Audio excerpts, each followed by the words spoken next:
Hello everybody, I'm Christina Briggs and I'm pleased to continue our session. I'm talking to Lee Beard.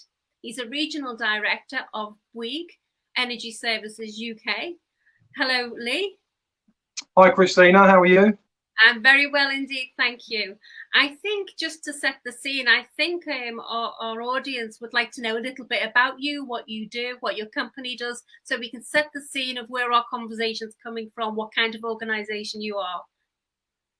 Sure, no problem. So Bouygues is a large global family-run business with a fairly strong corporate culture. Surprisingly, Bouygues is one of those companies that does a huge amount of many different diverse things, and surprisingly many people have never heard of Bouygues. So I'll give you a very quick intro. The business was founded in 1952 by a chap called Francois Bouygues, and since that time the business has grown significantly. We're in our 7th decade, and it's now run by his two sons, Olivier and Martin. And the business has three main areas, that's construction and services, media and telecoms. As I said, they're led today by Francois and Martin Bouygues. As a business, we're present in over 100 countries and have somewhere around 120,000 employees and an annual sales target of around 30 billion euros a year. That's amazing. How a couple of brothers and a family business can grow to such an empire. That is so significant. Yeah. It's quite an inspiring story and quite an inspiring business, to be honest. Yeah, I see a lot of posts on LinkedIn of what the teams are doing. I'm always so impressed with the company and the initiatives. And that's why today, I know it's not your responsibility to drive all of these initiatives, but you are a recipient of them. So, you know, we want to get a perspective of you as a regional director, maybe how you influence that agenda and also how you receive the information and any challenges in there. And this whole point is to help, if you like, small and medium enterprises, people who are like your supply chain, how they can learn and take on some of the initiatives that you have or make it their own. So first of all, Lee, I wanted to start with something that's really significant, that's on the mind of everybody, and that's climate change. So I'd like to know how you balance being commercial and also responding to climate change. What challenges do you have in that space, and how does we go about it? Yeah, I guess for us we're quite fortunate, because if you go back in history, construction has probably been a significant negative contributor to environment and sustainability and the use of materials, etc. And I think over the years, the companies that lead well and do well and will succeed have really taken on board and recognised that there's a real serious, genuine corporate responsibility that has to be understood and almost led from the front now, in terms of what do we do as an organisation that's involved in heavy construction. There's always going to be a need for it. As humans on the planet, people need the things to be re-landscaped. We need homes, we need buildings, we need schools, we need hospitals. So it's something that's always going to be a need for us, but what can we do to be more responsible? And I think that large construction companies like Bouygues, and they're not alone, the industry is much more proactive now in terms of what can it do to reduce its impact, but it has to have, I guess, at the heart of its vision and its mission, a real eye and a real hand on what are we going to do to contribute positively to the environment, how are we going to reduce our carbon impact, and what are we going to do to make the environment much stronger and healthier in the future. And thankfully for us, one of our core visions is decarbonisation. And there's a clue in the title, because the division I work for is Bouygues Energies and Services. And one of the things that we focus on as an energy service provider is how can we assist our clients to become more carbon friendly, more carbon neutral? How can we reduce our impact, and how can we become more effective in our day-to-day business operations? And of course, there's a huge benefit in terms of reducing the carbon impact on the climate and on the animal world and on us in general, air quality. But also, there's as a side benefit, there's an enormous financial reward in terms of looking after these things as well. So for us, it's become a real key and core mission and very much a pillar of our business plan. Yeah, and also, do you find that it's more of a demand from employees coming into the company, what they value when they assess you as a future employer? Absolutely, Christina. I think the world is changing, and I don't want to sound like I'm too old school, but if I reverse back about 30 years when I first started work, I didn't really understand, what corporate values were. I didn't really understand what my values were. It wasn't something that was high on my agenda. But the world is changing, and we're seeing much more young people coming into business now, having learnt this at school or university, and their values are fairly clear. They're interested in working for companies that they can be proud of. They're interested in working for companies that have got strong values and strong morals in terms of the environment and sustainability. So it's very much a moving feast, and it's going in the right direction. Thanks for that, Lee. And also, our stakeholders and who we have to account to and stand up in front of face to face are our potential clients. I know you work with many hospitals. Do you find an increasingly attention to what you're doing in this space? Do they look at you and ask for your credentials when you're quoting for new contracts? Yeah, absolutely. Not so much. Not so much the hospitals yet, but I'm sure it's coming. But the majority of our new business through public sector organisations are very interested in our credentials in terms of CSR and sustainability. It's very much a new pillar, I guess, now in terms of what stakeholders are demanding. There's a pre-qualification questionnaire process that we tend to go through, and it's not just a case of ticking a box and saying that we're aware of our carbon impact, but it's also about what are we doing to reduce it, how are we monitoring it, how do we report it on an ongoing basis, and I guess how do we demonstrate that we're credible?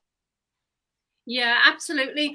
Now, in terms of your investments into new technologies, whether it's in your energy services or you as an organisation, and how you communicate or how you actually operate on your projects and so on, what are the big investments that you may have made recently, or what are you thinking about making? Which direction are you going in? That's a big question, that one, Christina. I guess to answer that question, I'd first have to say that we need to understand our customer, because if we don't understand our customer, then we can't deliver the right solution. And hand in hand with that is we have to have the right data available to us to make sure that solutions that we're putting forward are viable and they're correct and they're what the customer needs. I think a lot of our customers, if we don't understand their needs, then you end up in a situation where it becomes a commercial transaction, and you provide them with a project and they provide you with a paycheck, and the relationship's finished. What we're looking for is long-term relationships where we can provide projects for our clients that assist them in the long term and maintain a long partnership with us, because we want to continue our partnerships and evolve together over time. Sustainability is not new, and it's never going to be old. There's always going to be a need to continuously improve and for us to follow that path with our clients.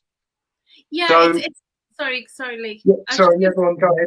I was going to say it's never just about, for example, what you do as a company. It's how you work together with your clients, isn't it? It's collaboration, and how you actually work with your supply chain or your teams to deliver the project. If there isn't that communication and joint approach, it's not sustainable in the long term. Yeah, no, that's absolutely right. So we're very careful and very clear about our supply chain, and we almost we almost expect our supply chain are an extension of our business. There's a huge amount of intelligence and innovation out there in the SME world, and we work closely with our SMEs to try and bring new innovations and new solutions to our clients. Because, as I said there, and as you just alluded to, the long-term potential for the relationship with our clients is what we're looking for. It's not a one-hit wonder project. What we're looking for is how can we be partners with our clients and work with them in the long term.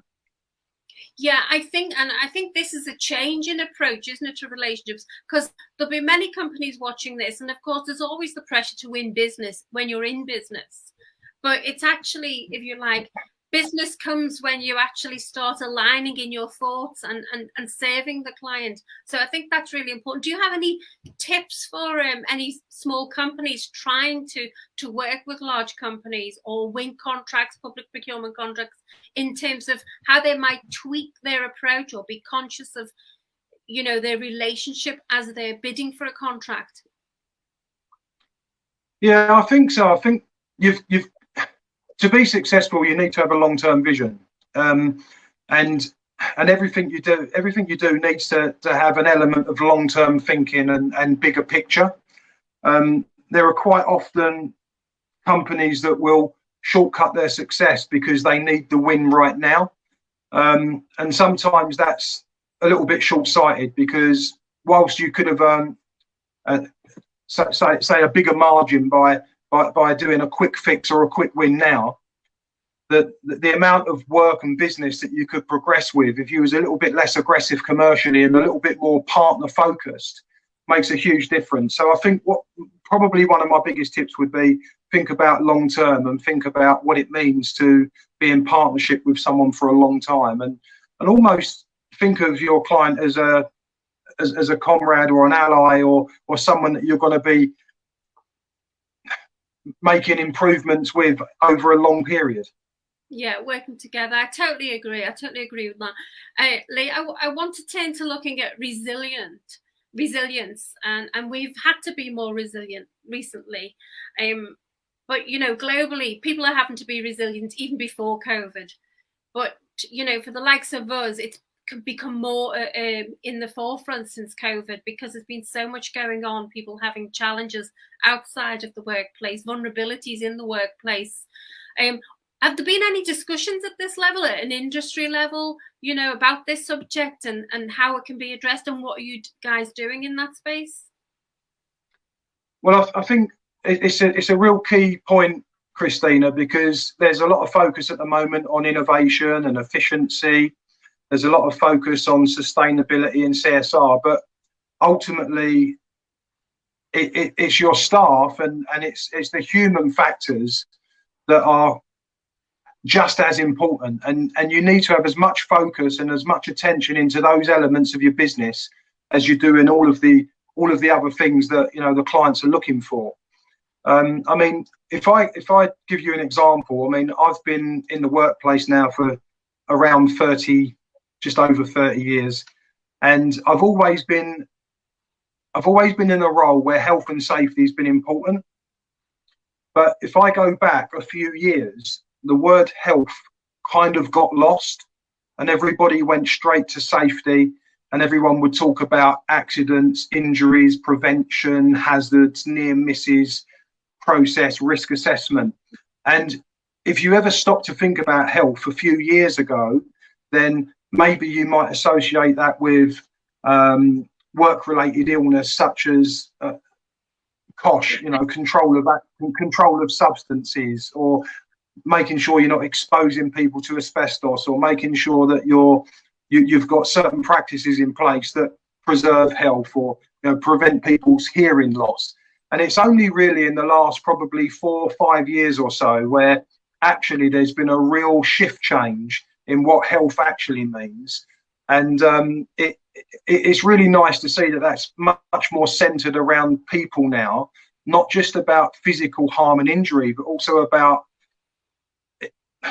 almost about their emotion, almost about their mental well-being, almost about where they fit in the organisation, how they feel in the organisation.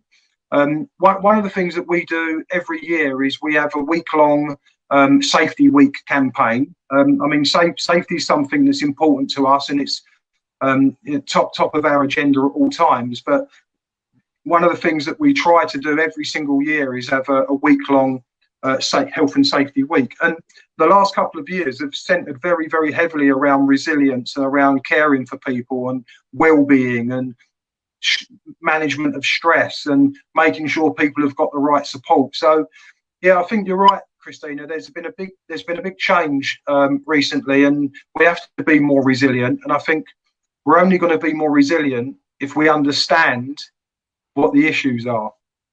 Yeah, absolutely. And I think I was curious because you said how many employees you have all over the world.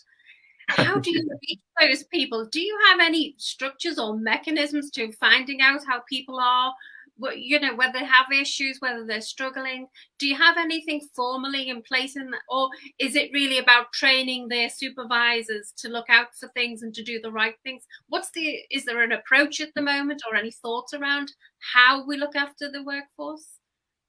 Yeah, no, there is, and I'm sure that globally across the whole of the Bouygues business, the standards are the same. There's a very well-known process within Bouygues that talks about minimum standards for construction sites, etc., making sure that people have got the right facilities. But talking a little bit more locally in the UK, one of the things that we've got as part of our UK operations with Bouygues is we've got a phenomenal network that's been set up to focus on some of these key areas for us. We've got one that's called We Link, which specialises as a network for women in business, and it's about giving them support, mentoring, coaching, opportunities, training, bringing in external speakers to give, I suppose, what's the word I'm looking for? Inspiration, yeah. Yeah, inspiration, yeah. We've also got trained mental health first aiders as well within the business. We've got over 100 in our FM business. We've also got a network set up called Diversity and Inclusion, and we've got people that are trained up as what we call FIR ambassadors. And what FIR stands for is fairness, inclusion, and respect. And it's a little bit like teaching people allyship and looking out for each other and recognizing when someone needs help. One of the things that the business also has as well, which I think is fantastic, is they have a system called Safe Call, where any person anywhere within the business, if they feel that they're being not treated right, or they've got an issue or a concern, they can dial that number perfectly confidentially, and it will be investigated and taken seriously. So I think that the business does a huge amount. In fact, almost too much to list. It does more than than I'm even aware of, to be honest. There's so much. I think they're brilliant examples. I think that's really important. I knew you guys would be doing something in that space, but it really is important now. And I like the example about fairness. I think that is something that's most important to everyone. That crosses the whole globe and every individual. If you think something's not fair, it's so upsetting. And I think fairness, and in a business level, it boils down to equal opportunities, doesn't it? Opportunity for promotion. Absolutely. To have your voice at the table, and that's where we have the inclusion. Absolutely. The people who've got great things to add, but they feel a bit shy to pulling people in, putting a spotlight on their achievements. So, I think that fairness, it's such a simple word, but it's so important to get right. Yeah, absolutely. And that brings me to my next question. I always ask you about this because I love the program, because you've told me about it, and you know what it is. It's how you capture the ideas. I was totally amazed, because we knew now with that number of employees in your company, that brain power focused on improvements, whether it's customer experience, the way the company is run, employee experience. you've got a system of capturing the ideas from your workforce, and it's inclusive, isn't it? Do you want to tell us how it works or what it is? Yeah, absolutely. So I guess it's our innovation platform, and I guess if I start from the beginning, I can't take any credit for it. But I was invited to a corporate conference in France, and it was the idea of our CEO at the time, and he put together a 5-year plan, and it was called Bouygues 2020. And the idea, this was back in 2015, 2016 when it was being developed. And the idea is that he wanted to shift us from a organisation that was hierarchical and less inclusive and much more collaborative and much more working together, breaking down silos and really looking at what we could do to continuously improve our operations. And I think one of the biggest successes of that program was what we called the Makers program. And just in very simple terms, anybody in the business can be a maker.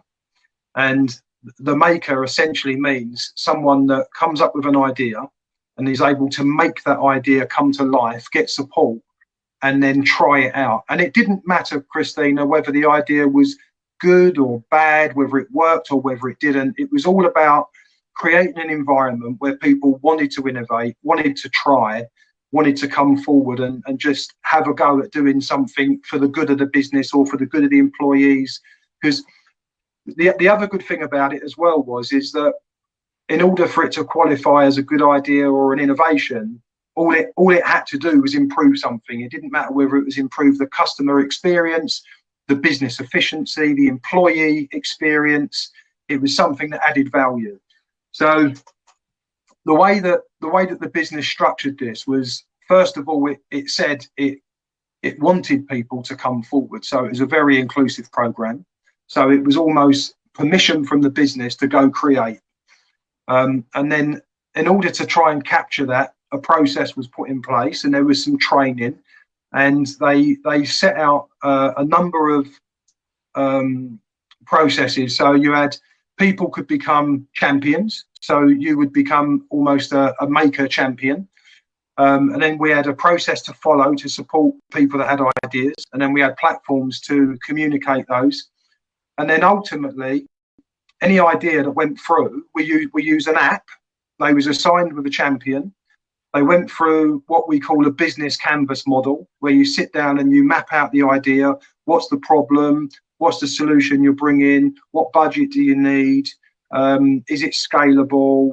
What's the benefit? And you start to really challenge and think about the idea and get the creative juices flowing and work out how you can then run a pilot scheme.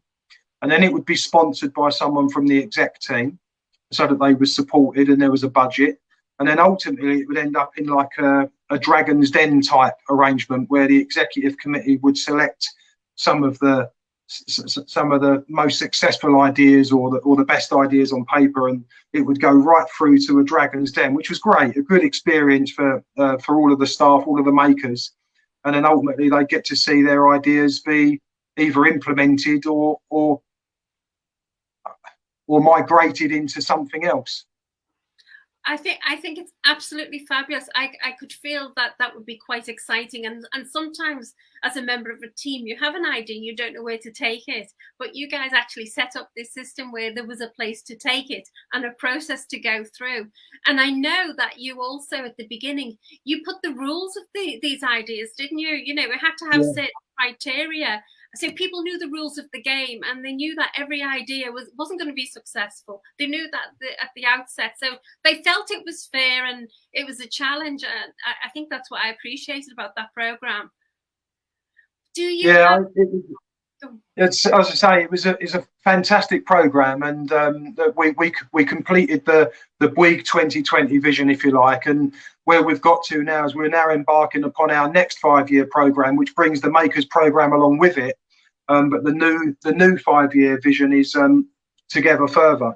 So it's about bringing everybody together. And I mean, we've got lots of entities of Bouygues within the UK. So how can we work better to support ourselves and become one solution to all of our clients? How can we work closer with our clients together? How can we work closer with our staff together? So it's a nice natural evolution. I think that's brilliant, Lee, because, and I think that was something I was going to ask you, because we know that in business now, it's that constant innovation and new ideas that keeps us fresh and keeps us different. So we do have to get this, and there's no end to it. It's constant, and actually how we articulate that message. So you've got the combination of both of them, the new ideas of people at the front line involved in this, and because it comes from them, they have a passion and can tell that story. Do you have an example of an idea that came out and made it all the way through to change some aspect of the business? Probably lots and lots of examples there. I'll give you one example that's personal to me, because it's easier to tell the story. One of the things that I put through the Makers program was a staff engagement idea, and Bouygues is a very, very strong brand, and everything. If you look at most of our businesses, so Bouygues Construction will be prefixed with BYCN. Bouygues Energies and Services is prefixed as BYES. So BY represents Bouygues, and obviously Bouygues very proud of its name. So I designed a staff engagement program that started with BY, and we called it BY Aces. And basically, when you break down what BY Aces stands for, it stands for best service for B. The Y element represents you as the employee. The A represents asset management. The C represents client and contract insight. E represents engaged employees, and S represents safe in all that we do. And what we did was we put that through the Makers program in terms of using that as a template for our facilities management teams, in how we go beyond service and how we really engage with our clients, give all of our staff a common message, and give them a platform for success. And where I was really well assisted by the business through the Makers program is that I was partnered with the learning and development team, and we put together a quite comprehensive training campaign, and we created champions, and we rolled this out across a number of sites. And it was a really good opportunity for me to be able to put my engagement process through the program and actually see it come out the other end as an approved idea and a success that was available for any contract to roll out. Ole, that's a brilliant story, and actually, I think you've just answered my next question, because my next question was about executive development, and I wanted to ask you about mentoring.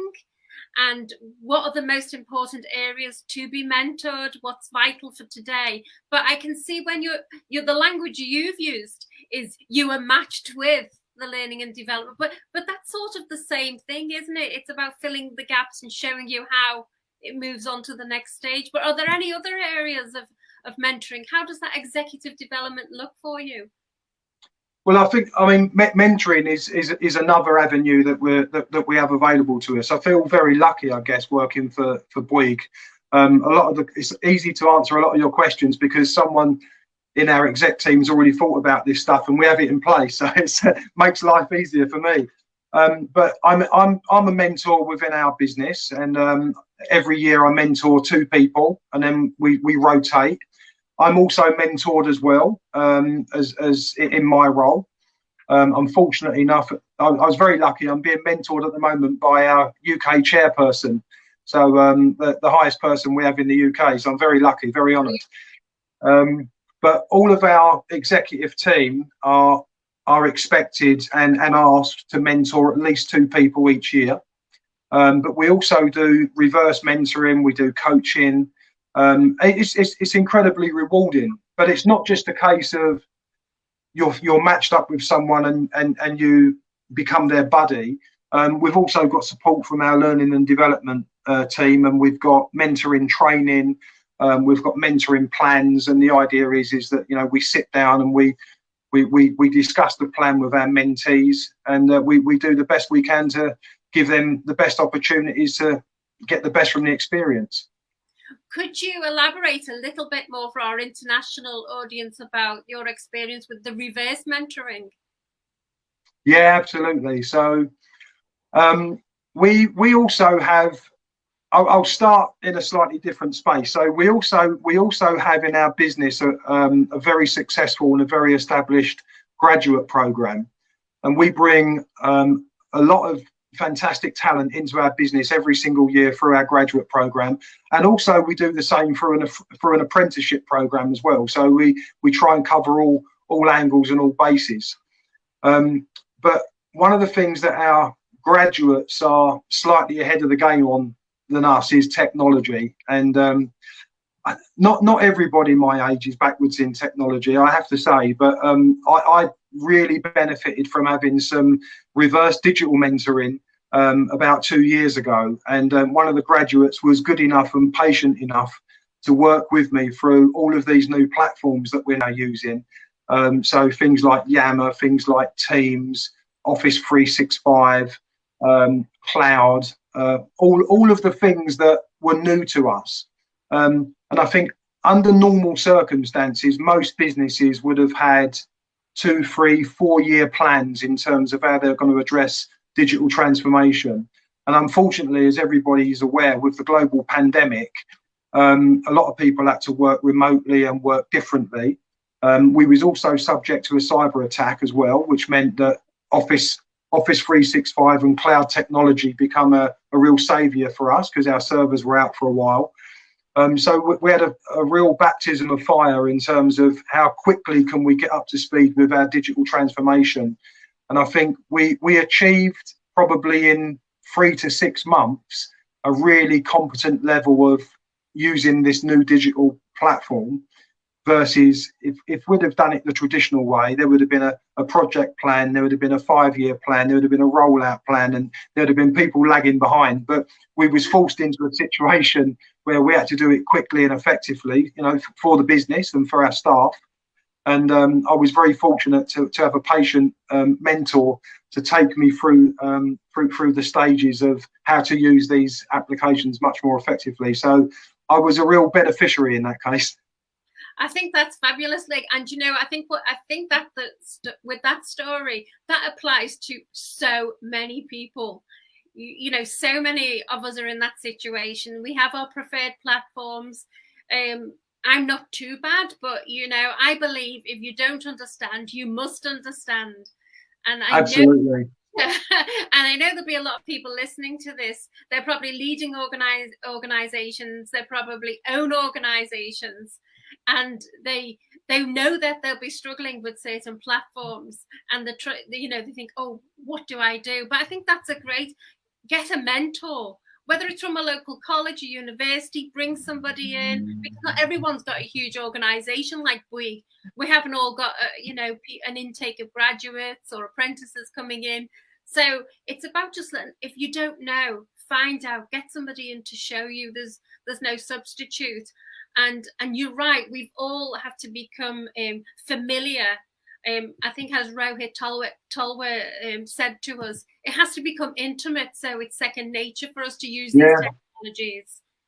Absolutely agree. And I think the thing is as well, one of the other real key movements going forward is data. And everybody's talking about data and using data to make decisions and using data to understand better and using data to be efficient. And some of the platforms that are available now to make real sense of that data are surprisingly good.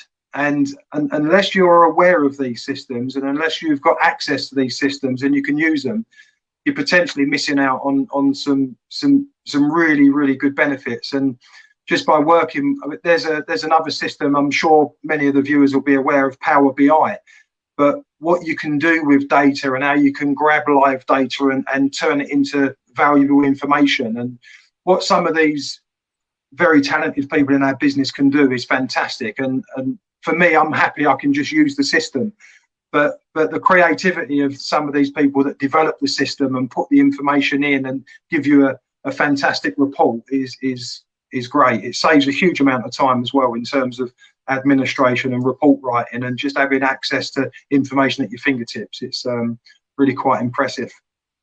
Yeah, I think that's right. And you know, I think gone are the days when it's instinct, it's a judgment call, it's a consensus of opinion. Now you need to have it backed up by some evidence.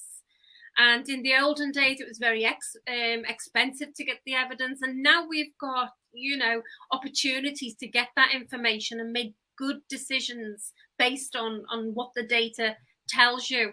And then you can use your consensus to interpret and listen to the insights from the data, and then put your own personal touch on that in case there's something not right. But I totally agree, and I think it's brilliant that the resources that we've got. But again, it's about people don't know what they don't know. And I think that's why it's important to be curious about what's out there, what resources, speak to businesses, attend conferences like this so you get to know. Can you, you've mentioned in Business BI, was that you mentioned? Power BI, yeah. Power BI, okay. At least I got the right title in there. That's great. Yeah. So I wanted to talk about this month. I know you've had a big focus on diversity and inclusion, and there's been a big campaign in the company. Has there been any big impact from your perspective point of view? Did you have any realizations or anything different that you thought, oh yeah, that would be useful to keep mindful of? Yeah, I think so, Christina. I think on reflection, when the business suggested that there was going to be a diversity and inclusion week, it was okay, great. That's a really good thing to do. How's it going to work? And I think that there was some initial disappointment from the business that we wasn't able to get lots of people together in a room and do presentations in person and shake people's hands and see people face to face. But obviously, given the current situation around the pandemic, etc., not a wise move. So they decided to, rather than have one day, they turned it into a 1 week campaign and did a 2-hour introduction on the Monday, and then an hour on Tuesday, Wednesday, Thursday, and Friday. And to cut a long story short, coming off the back of that week's worth of small bite-sized chunks of diversity and inclusion, almost completely changed my view and the way I thought I understood diversity and inclusion. Because I think as generally people with good moral standards and a good moral compass and people that are fair, they get what diversity and inclusion is all about.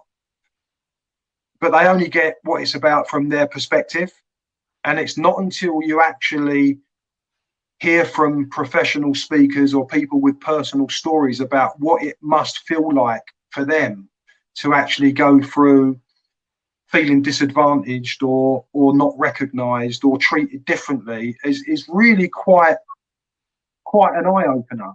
And it drew me back to when I was younger as well, because we talk about diversity and inclusion. Of course, there's specific groups where it's more prevalent, but even for myself, when I was a young man and I started my working career in the chemical industry, and as a young manager trying to make his way and trying to establish himself in a team, I was bullied quite badly on reflection when I think back, by the older managers that didn't want to make way for younger people or didn't feel that I'd earned my right or my place. And I think if I think back to how I felt personally back then, and then think back to how other groups may feel now, it's really quite humbling to realise that, you know, it draws you back into the emotion that you went through.